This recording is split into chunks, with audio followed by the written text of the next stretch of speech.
When we look at Isaac's situation, the enemy had stocked up a major life force, which his dad, Abraham, had built. If you're called to pray on a national level, which life force has stopped flowing in your nation or a nation that God has placed on your heart? That's the question. These were the questions that were coming out. Have you been digging up information, doing research? So I want to share my experiences with you. Here are 2 pieces of research that God led me to regarding the nation which I'm a citizen of, which is Canada, and also the nation for which I was born in, which is Barbados. Sometimes we have to know the history in order to understand present day occurrences in our nation.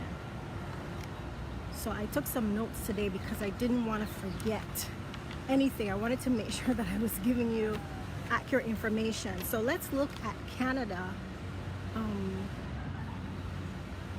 As a matter of fact, since last year, the Holy Spirit had me looking at researching revivals in Canada. And I want to give you a little bit of history. So pre-Confederation, revival took place in Nova Scotia. It was known as the New Light Revival, involving Henry Alline. It spread throughout the Atlantic provinces and cities such as St. John, New Brunswick, and they were so affected that one minister says St. John, during this time, that one can hardly go through the streets of this city without hearing the voices of praise or seeing the young men assembling together with prayer. This is the foundation of the nation which I currently live in. Another occurrence was when the Azusa Street Revival broke out in LA in 1906, a Canadian holiness leader named E. McAllister heard of the meetings and came to experience what God was doing. On December 11th, 1906, he was baptized in the Holy Spirit and spoke in tongues.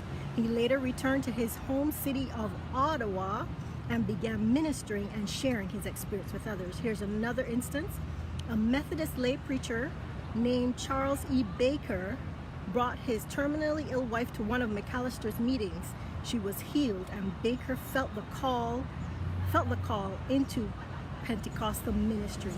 He held meetings in Kinburn, Ontario, and in Montreal, Quebec. An incredible revival erupted and thousands came to Christ. Okay, I'm going to share 1 or 2 more instances of the Canadian history of revival happening in this nation. In Saskatchewan in 1948, a revival movement sprung up which became known as the Latter Rain Revival.